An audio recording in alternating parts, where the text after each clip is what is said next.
ದಶಕಗಳಿಗೂ ಹೆಚ್ಚು ಅಭಿನಯದಲ್ಲಿ ಆರ್ಭಟಿಸಿ ಮಿಂಚಿದ್ದ ನಟಿ ಸರೋಜಾದೇವಿ ಕೊನೆಯುಸಿರೆಳೆದಿದ್ದಾರೆ. 5 ಭಾಷೆಗಳಿಂದ ಬರೋಬ್ಬರಿ 200ಕ್ಕೂ ಹೆಚ್ಚು ಸಿನಿಮಾಗಳಲ್ಲಿ ನಟಿಸಿ ಪ್ರೇಕ್ಷಕರ ಗಮನ ಸೆಳೆದಿದ್ದ ಸರೋಜಾ ಇದೀಗ ಇಹಲೋಕ ತ್ಯಜಿಸಿದ್ದಾರೆ. ಆದ್ರೆ ಬದುಕಿದ್ದಾಗ ಅವರು ಮಾಡುತ್ತಿದ್ದ ಕಾರ್ಯ, ನಡವಳಿಕೆ ಅವರ ಮೇಲಿದ್ದ ಗೌರವವನ್ನ ಇನ್ನಷ್ಟು ಹೆಚ್ಚಿಸಿದ್ದು ಸುಳ್ಳಲ್ಲ. ಇದೀಗ ಅದಕ್ಕೂ ಪೂರಕವೆಂಬಂತೆ ಸರೋಜಾದೇವಿ ತನ್ನ ಅಮ್ಮನಿಗೆ ಕೊಟ್ಟಿದ್ದ ಮಾತು ಕೊನೆವರೆಗೂ ಆ ಮಾತು ಉಳಿಸಿಕೊಂಡಿರುವ ಬಗ್ಗೆ ಎಲ್ಲೆಡೆ ಮೆಚ್ಚುಗೆ ವ್ಯಕ್ತವಾಗ್ತಿದೆ. ಅಷ್ಟೆಲ್ಲ ಸಿನಿಮಾಗಳಲ್ಲಿ ನಟಿಸಿದ್ರು, ಗಗನದೆತ್ತರಕ್ಕೆ ಖ್ಯಾತಿ ಪಡೆದಿದ್ರು, ಒಂದು ದಿನವೂ ಅವರು ಆ ಮಾತು ತಪ್ಪಲಿಲ್ಲ.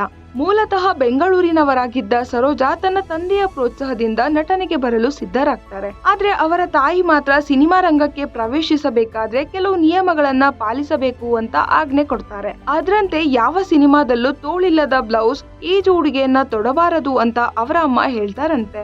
ಅದನ್ನೇ ವೇದವಾಕ್ಯ ಎಂದು ಪರಿಗಣಿಸಿದ್ದ ಸರೋಜಾ ಕೊನೆವರೆಗೂ ಆ ಮಾತು ತಪ್ಪಲಿಲ್ಲ. ತಮ್ಮ ವೃತ್ತಿ ಜೀವನದಲ್ಲಿ ಕಟ್ಟುನಿಟ್ಟಾದ ಡ್ರೆಸ್ ಕೋಡ್ ಅನ್ನೇ ಪಾಲಿಸಿಕೊಂಡು ಬಂದ್ರು. ಅವರ ಈ ಒಂದು ಗುಣ ಅಭಿಮಾನಿ ಬಳಗವನ್ನ ಮತ್ತಷ್ಟು ಸೆಳೆಯಿತು. ಅಂದ ಹಾಗೆ 17ನೇ ವಯಸ್ಸಿಗೆ ಸರೋಜಾ ನಟನೆಗೆ ಎಂಟ್ರಿ ಕೊಟ್ಟಿದ್ರು. ಅವರ ತಂದೆ ಮೈಸೂರಿನಲ್ಲಿ ಪೊಲೀಸ್ ಅಧಿಕಾರಿಯಾಗಿದ್ರೆ, ತಾಯಿ ಗೃಹಿಣಿಯಾಗಿದ್ರು. ಲೇಟೆಸ್ಟ್ ಹಾಗೂ ಇಂಟ್ರೆಸ್ಟಿಂಗ್ ಸುದ್ದಿಗಳಿಗಾಗಿ ಬಾಸ್ ಟಿವಿ ಕನ್ನಡ ಚಾನೆಲ್ನ ಸಬ್ಸ್ಕ್ರೈಬ್ ಮಾಡಿ. ಹಾಗೆಯೇ ಬೆಲ್ ಐಕಾನ್ ಪ್ರೆಸ್ ಮಾಡಿ. ಇದರ ಜೊತೆಗೆ ಫೇಸ್ಬುಕ್, ಇನ್ಸ್ಟಾಗ್ರಾಮ್, ಎಕ್ಸ್ ನಲ್ಲೂ ಮಿಸ್ ಮಾಡದೆ ಫಾಲೋ ಮಾಡಿ.